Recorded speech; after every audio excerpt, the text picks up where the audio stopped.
Hi, welcome back to class number 3, the final of the 3 legs of our growth mindset, success mindset class.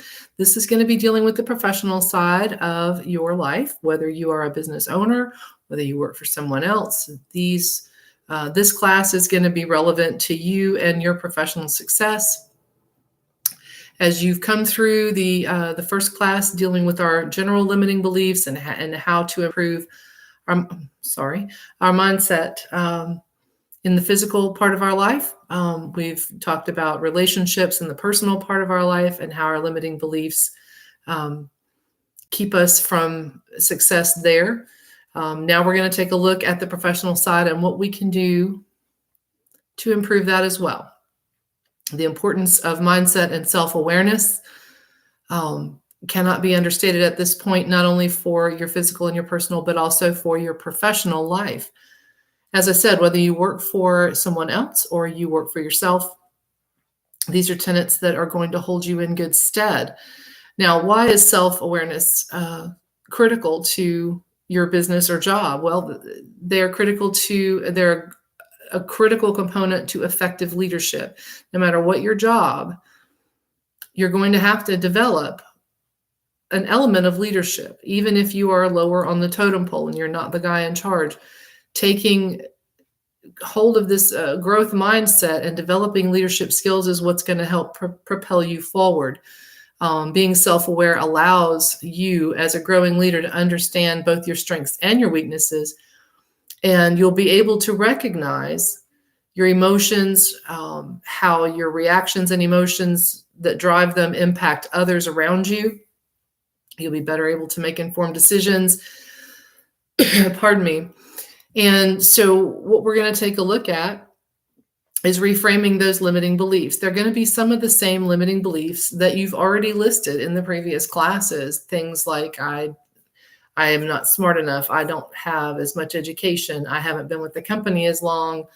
There's a list of reasons why you think you either shouldn't get ahead professionally or that you're not getting ahead professionally. And again, the same dynamic as relationships, there's going to be an element of your behavior that's directly a result of your limiting beliefs that could be holding you back from this. And so taking a look at what might need to be improved on is not in any way condemning you or any of your experiences. It's building on them. So while we're talking about that, let's go ahead. I'm going to give you, let's see. All right, we're going to begin with reframing our limiting beliefs. Let's talk about limiting beliefs for a moment. For what would be if you're all right, let's start on this side. You're an entrepreneur. Maybe you're a new entrepreneur. Maybe you've had businesses before that didn't go so well and you're starting again. Maybe you have a moderately successful business that you're in charge of. It means you probably have a staff. And so leadership skills are going to come into play there because you're the leader of staff. And so reframing your limiting beliefs are going to help you to overcome obstacles, because whenever we deal with another human being, be it in a professional sense or a personal sense, there are going to be obstacles to be overcome. Everyone comes with their own set of baggage. Building your success-oriented mindset in the professional setting is going to be so, I hate to say liberating, but it is, because it gives you a completely different perspective on where you are. I mean, just looking around you will be different. The different dynamic of energy that you bring will affect the people that you work with or the people that you are in charge of on a daily basis. If you have, well, let's just say, for the point of discussion, if you'll pardon me, I'm fighting a little bit of a cold.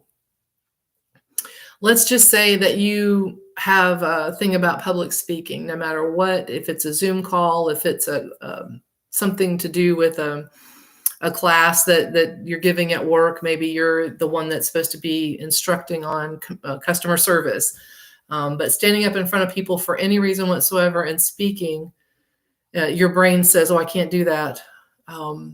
It'll make me sick. I'll shake. People will know. I'll sweat, all of these things. And then trying to like not have to do it, or you kind of fumble your way through it because you've already defeated yourself with that limiting belief. You've already decided that you're not good at it.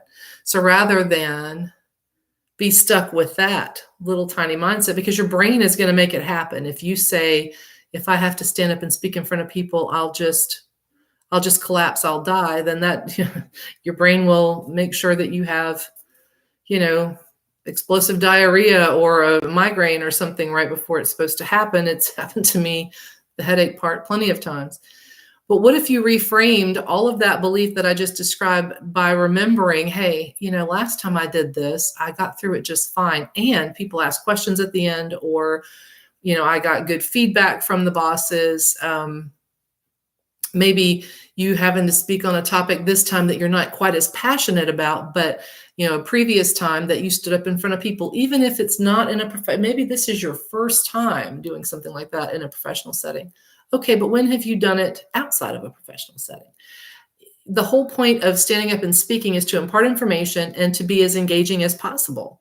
And so that's where your personality is going to come in. Reframing those thoughts into, why can't I? It's going to help you. I mean, yeah, I get the fear. I understand public speaking never was a thing for me, but singing on stage was, and that was the thing I wanted to be more than anything else. And so I would get this overwhelming nausea and my muscles would shake and I would sweat and I would get so scared. And finally, just the sheer repetition of doing it got better. But somebody said to me, the people out there in the audience that you're speaking, or in my case, singing to, they're not doing what you're doing. Maybe they can't do what you do. Maybe they're here because you're the one that has to show them or teach them or impart the information or what have you. Stop coming at it from a thing of you're being judged or you're just going to die if it doesn't work out, because we all know we're not going to die if it doesn't work out. Reframe those thoughts from a third person perspective and be your own best friend and be your own advocate instead of your own bully. It's also helpful if you seek some support from a trusted person. If you run your own business, I would hope you have a network of, or at least a small network of people that you would trust to talk to about these things.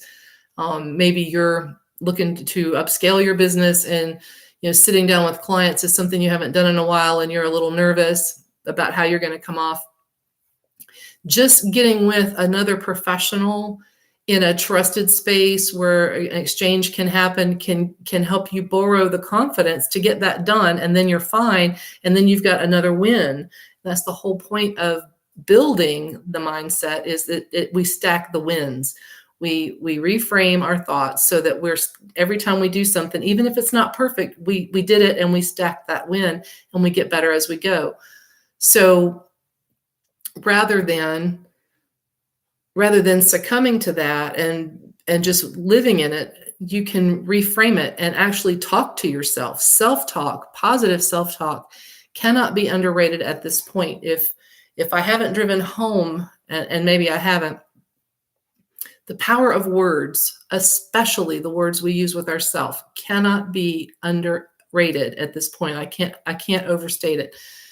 The power of words, we already know, because we have developed limiting beliefs based on largely other people's words. For instance, I run an online business, so I'm pretty out there. People see what I do. It's not often, but I do occasionally get the negative comment or someone that wants to criticize something that they saw, an ad or a post or something positive that I've tried to put out there. And there was a time when that would have curled me up in a little ball. Any kind of, negativity coming at me would have made me want to quit. But the positive mindset that I've been working on for the past number of years helps me to see that from a perspective of, okay, can I learn something from it? Was there anything in it that might have been true? And if not, then we just consider the source. Those are the 3 words my dad used to say to me a lot. Consider the source. Who's that coming from? So what happens is you learn the power of words, because I knew that those words would have hurt me. Now I know that I have taken the power away from those words. So the words you use with yourself, people say, oh, well, you're just saying for me to talk to myself. I'm saying for you to be intentional about what you say to yourself. You already have, by this is class number 3, you have a very good idea of what your set of limiting beliefs are. Some of them are probably the most common, but there's always one or two things that are just going to be individual to you. And I want to know, have you started working on them? Have you started any kind of positive self-talk? That's one of the things that I insist, if anyone coaches with me, when we start that morning routine, positive self-talk has to be a part of that morning routine because it's so critical to mindset. In order to be in a growth mindset, you have to be open to accepting new ideas. And the first step to accepting new ideas is accepting ones that you're giving yourself. Doesn't that make sense? A fixed mindset means these are the things that I abide by, that I follow, and they're not changing. And I think we already know by this point that that's really not working for us, or else we wouldn't be here. Pardon me. But in addition to the positive self-talk, I have also mentioned the deep breathing. Maybe you don't really groove on meditation, but sitting down to do the quiet, deep breathing and the introspective of the deep breathing, you can do visualization. And visualizing what your goal is, whether it's, if you're at work, whether it's it can be something as simple as to have only positive interactions with coworkers, or it can be that I'm going to complete the tasks on time. And, I don't know, you can set your own goals. If you're a business owner, you have goals. You already know that you have to set goals. You have to set goals, not just for the year, not just for the 6 months, not just for the quarter, but for the month, for the week, for the day. Because anything time bound like that, that's a goal, pushes you to open up that mindset and get it done. And so visualizing what your goal is. What's your goal with improving your mindset? Where do you want to be? Are you wanting to leave your job and look for something else? Are you wanting to advance at your current job because you love the company and love what you do? Are you thinking about starting a business of your own? These are all ways that you could sit down and just really kind of feel out what feels right for you and visualize it. And I mean, see yourself in that position. I mean, what are you wearing? Where are you? What are you doing? Are you talking to someone? Are you saying this? What's the end of your day look like? How are you feeling inside this visualization? Be specific. Just like when I tell people to visualize what they would think of as their perfect day. I don't want the whole day. I want 3 elements of your perfect day. And they'll tell me, usually one of those elements, well, actually, usually on their perfect day, none of those elements involve their job. But if they're business owners, one of those elements involves a couple of things to do with business. Number 1, time freedom. And number 2, success with whatever they're doing, sales or growth or whatever it is that they're doing with their business. They have a specific, and if you can visualize it and you can see it in your mind, then it makes it more tangible to you. As a matter of fact, once I visualize something that clearly, I go ahead and write it down. And I find that once I start writing, it breaks down on its own. Sometimes not. Sometimes you just have to, but the visualization is critical. And I kind of segued from self-talk into that because they go hand in hand. I practice the positive self-talk mentally while I'm doing my deep breathing.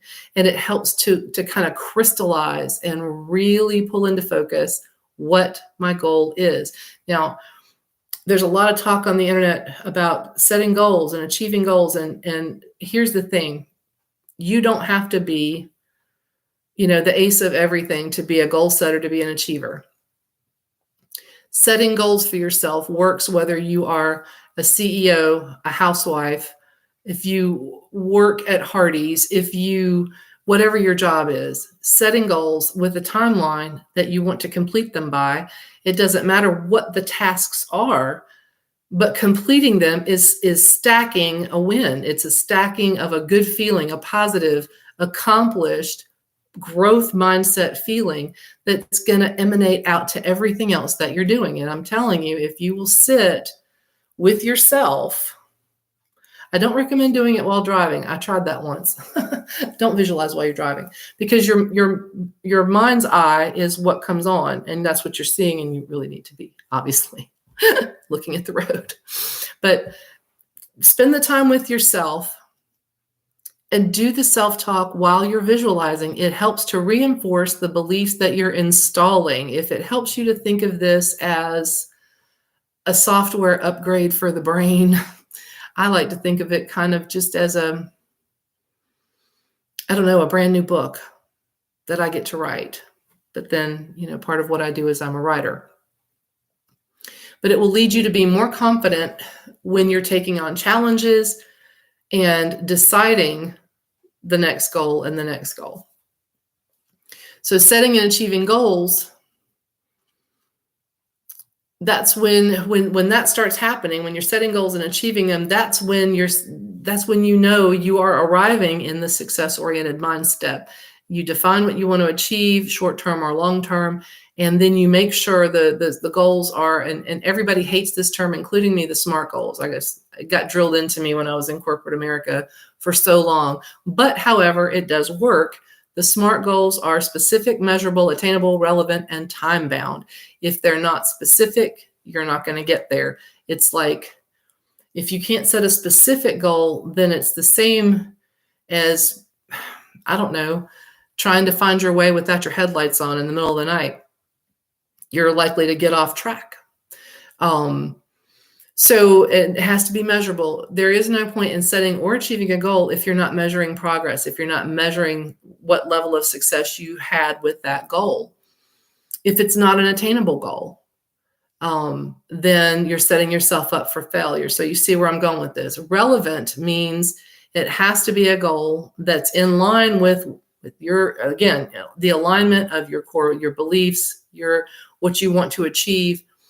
And the time-bound part for me is the most critical, because if you just say, this is why I don't recommend New Year's resolutions on any level, because people will say, well, I want to lose 85 pounds this year, or I want to get fit this year. Those are very general goals.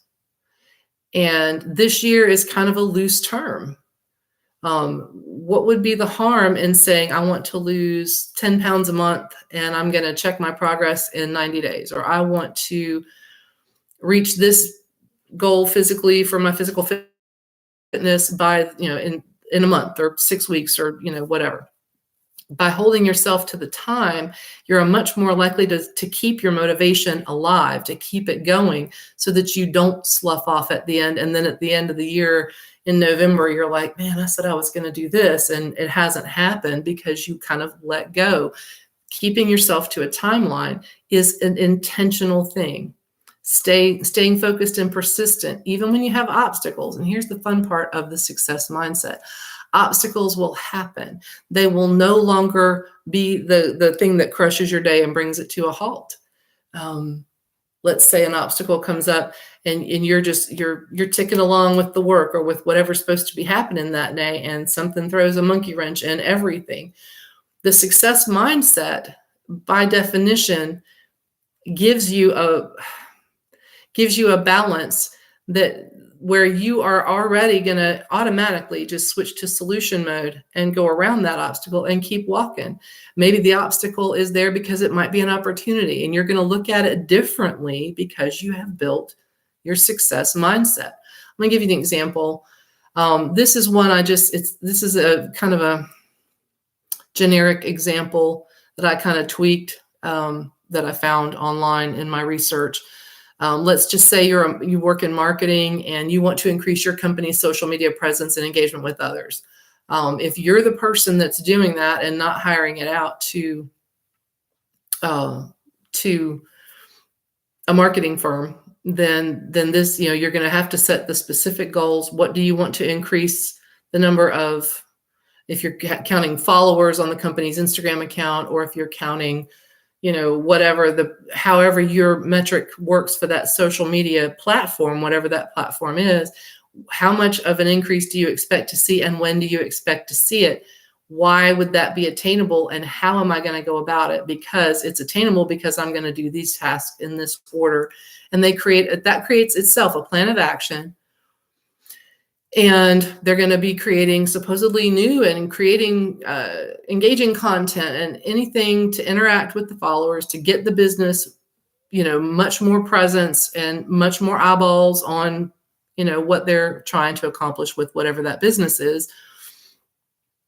A deadline of, say, 6 months keeps it time bound. It also keeps you as the marketing manager answerable to the people who have charged you with this job, have hired you to do this job. And if you're the marketing agency, the same thing. You've negotiated a timeline to receive or to achieve these results, etc.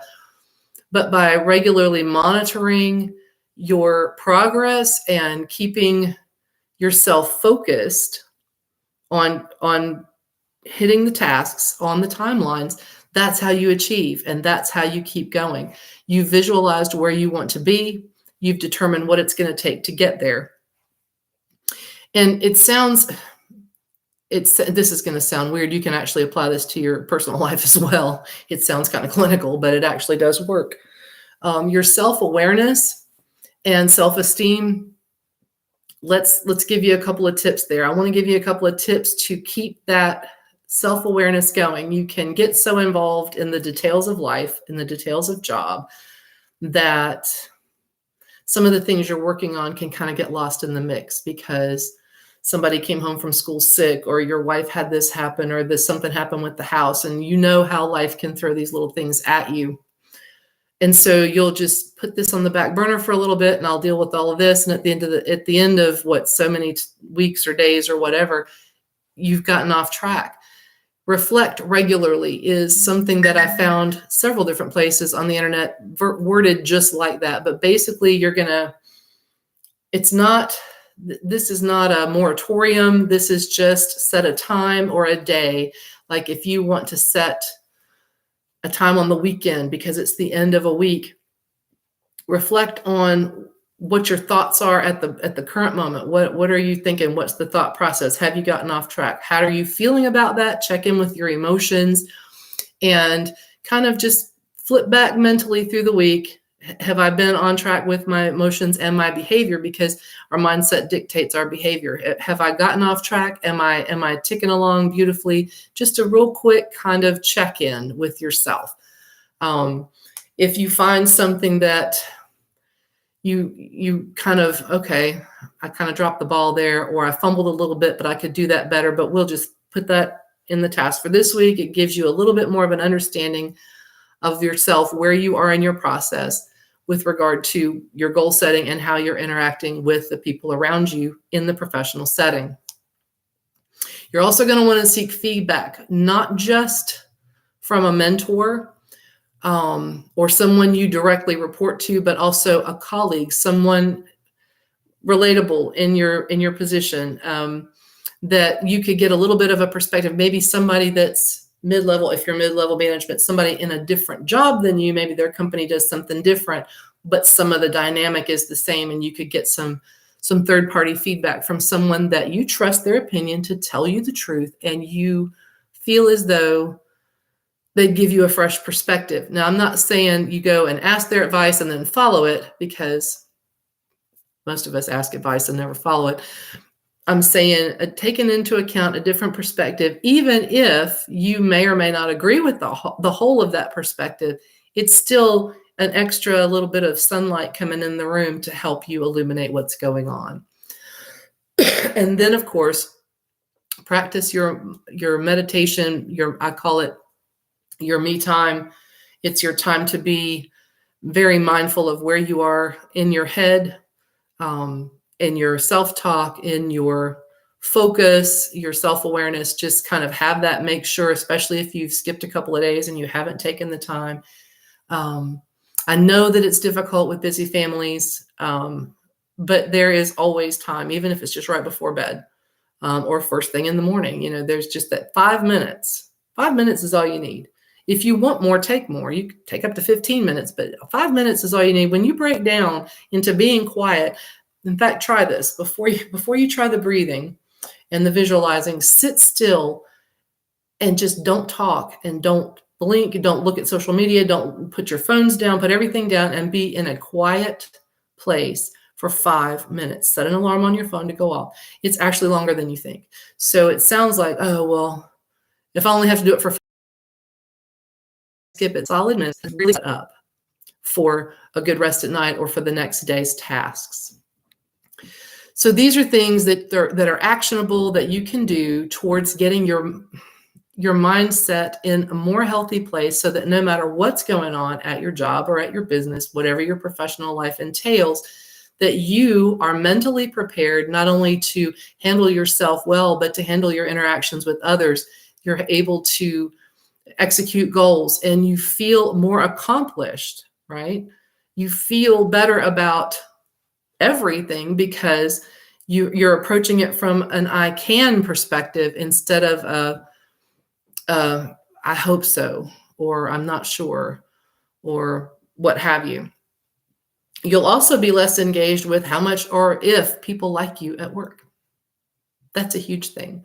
I'm going to touch on that briefly. It's hard to work with people that you don't like. Everybody has worked with somebody that on a personal level they would never spend time with. They're not going to be friends with them. You don't have to be friends with people at work. But professionalism, courtesy, and how you treat other people and with regard to their job, you don't have to like who they are personally. But how you interact with them changes once your mindset starts to elevate. And you're going to look at their behavior differently and their actions differently. And it's going to help you make decisions. First of all, if you are in charge of, say, a team, maybe if there's someone who's undermining the team and you've just kind of been putting it off, you're going to be more in tune with the rest of the team and how that person's behavior is affecting the rest of your team. And so how is that fitting in with the goals you have?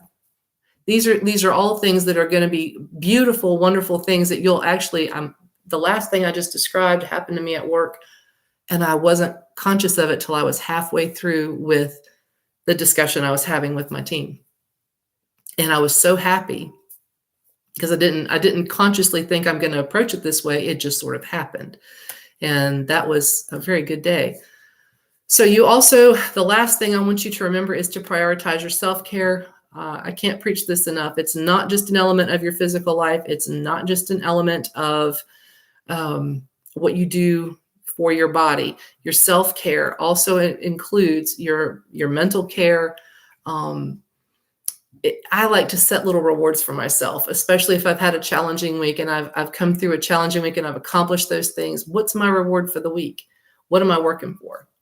I like to especially set these if I've had to set a goal on a task that I really don't like, I'm not really wanting to do.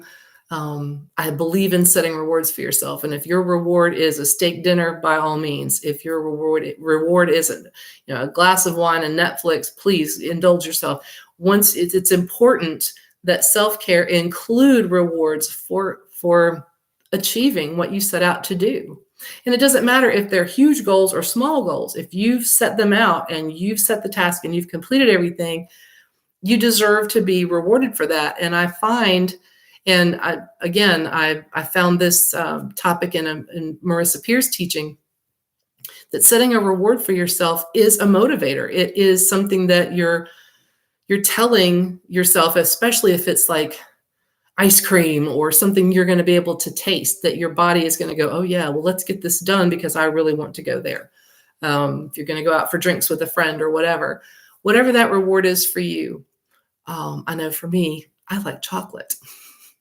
So set it up and make that part of your self-care because it backs up and reinforces the positive self-talk. It really does kind of solidify everything else that we're doing with the mindset, is to make sure that there's some kind of reward at the end of the day for you. And not just that you made an extra bonus at work or you're, not a monetary thing. I want it to be something just for you that, I know, I really just want to complete this project because when I do and it's done and it's successful, then I get to go to Ruth's Chris and get a steak or whatever your goal is. I think that that's critical. So it's not just about working on the things that we want to improve. It's also about Celebrating the wins, journal the wins. That's another thing. I kind of skipped over that. I didn't mean to. Sorry about that. Journaling as you go when you're going through, like in the next week, if you've set a few goals, go ahead and jot down how it's going if you have time during the week. I recommend journaling every single day, but you can journal on more personal stuff. You can journal on your professional stuff, whatever. At some point, they're all going to conglomerate together at the end of a good week, or at the end of a good day, however you want to break it down. But if you have achieved a win, journal it, because at some point you're going to be having a crappy day, and you may just, let me just check, and you can go back and reread it and celebrate that win again. We're not always going to have good days, but the tools that we're learning here, the tools that I'm giving you, that I hope you will employ, can make every bit of difference in your mindset as you go into every day. And even on days when it's just not going to be a thing, your goal might end up being, okay, today I am taking a down day. I am not doing anything. You'll find that you'll do something. I promise you, even if you say you're going to do nothing, you'll do something. But if your goal for the day is to curl up and watch movies because your brain needs a rest and your body needs a rest, then by all means, take that day. If that's your goal, then you have stacked a win if you achieve that goal. It doesn't always have to be that you're fast tracking every minute of every day of your life. At any rate, if I hope that this has been helpful to you, I'm going to quickly just summarize the key points here. The importance of self-awareness. With your self-awareness, with your mindset goals, go ahead and make sure you're doing your regular kind of flip back and reflect on it. Get your feedback when you need it, or at least regularly. And be aware of your mindfulness. Let's take that mindfulness and opportunity to reframe some of these limiting beliefs. Do your self-time, your quiet time, your talking, your self-talk, and your visualization. I cannot emphasize enough how much self-talk and visualization is going to propel you forward in this mindset. And if you're having trouble with a certain limiting belief, go back to the basics. Go back to what we learned in the first class about limiting beliefs. They may have been installed a really long time ago, and one of them might be pretty stubborn. Go back and figure out, first of all, what caused it. When did you adopt this belief? And it's usually these limiting beliefs are based on a fear of something. Figure out what that fear is of that thing. And I promise you, once you actually nail it down and write it down and say it out loud, it's not going to be nearly as scary. But for the most part, these tools that I'm giving you for your professional success are very, very, if you haven't noticed, very much the same as for your personal success. So I hope that you will take these tools and actually take action on them. The key to every one of these classes is not just learning it. I said this in the last class. You can be the best scholar there is and have all the books of notes, but if you don't actually put it into practice, if you don't take action on it, then it can't help you. Okay? It's like the kid who doesn't want to read the book for the book report. And that was me. Didn't want to read the book, but the stuff I needed to write the report was in the book. But until I actually physically read the book, then the information in the book wasn't going to help me. So take that as you will. I really hope that you have taken the notes that you need. I encourage you to continue your studies in mindset development. I encourage you to seek out the information. Again, I have referenced here Marissa Peer. I'll put her information at the bottom. Please seek her out if that's something that you would like to learn more about. Also, again, the company that I partner with, Entre Institute, is an online business school, but where do you think I got most of my training on personal development? It's the whole 9 yards. It's the whole thing. You can't run a successful life or a business until everything is brought into alignment with your true core being, with who you are. And I'm going to leave you with this. No matter what happens today or tomorrow or the next day or the next, I need you to understand and believe that you are worth every single thing that you've learned here today. You're worth implementing it. You're worth succeeding at it. And you are enough. You are amazing. And I want you to go out and have that life that you're excited about living. Okay? That's what my hope is for you. I thank you very much for attending. If you have any questions, we can address those you do get the follow-up call. There's that. The follow-up call will be scheduled. I'll get in touch with you by email and give you a link to schedule a call that time that works for you. I'm on the East Coast, so we'll do that. You get a 30-minute call, Q&A, or maybe just go over something with me. That's fine. In the meantime, I'll talk to you soon. I want you to take good care. Again, I appreciate you very, very much. Have a great afternoon.